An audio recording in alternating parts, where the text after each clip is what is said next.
ನಮಸ್ಕಾರ, ಜೀನಿ ನ್ಯೂಸ್ ವೀಕ್ಷಕರಿಗೆ ಸ್ವಾಗತ.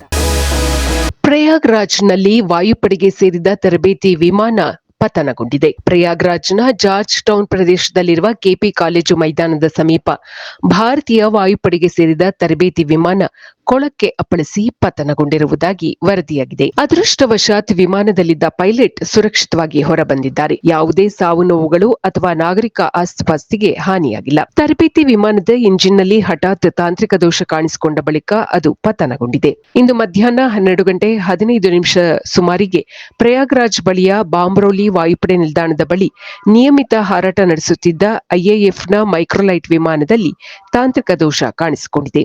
ಬಳಿಕ ಇದನ್ನು ಜನವಸತಿ ಇಲ್ಲದ ಪ್ರದೇಶದಲ್ಲಿ ಸುರಕ್ಷಿತವಾಗಿ ಪೈಲಟ್ ಕೆಳಗಿಳಿಸಿದ್ದರು. ತರಬೇತಿ ವಿಮಾನದಲ್ಲಿ 2 ಪೈಲಟ್ಗಳು ಇದ್ದರು ಎನ್ನಲಾಗಿದೆ. 2 ಪೈಲಟ್ಗಳು ಸುರಕ್ಷಿತವಾಗಿದ್ದಾರೆ. ವಿಮಾನ ಪತನಕ್ಕೆ ಕಾರಣ ಕಂಡುಕೊಳ್ಳಲು ಐಎಎಫ್ ತನಿಖಾ ನ್ಯಾಯಾಲಯಕ್ಕೆ ಆದೇಶಿಸಿದೆ. ಇದು ಈ ದಿನದ ನಿರಂತರ ಸುದ್ದಿಗಳಿಗಾಗಿ ವೀಕ್ಷಿಸುತ್ತಿರಿ ಜೀನಿ ನ್ಯೂಸ್. ನಮಸ್ಕಾರ.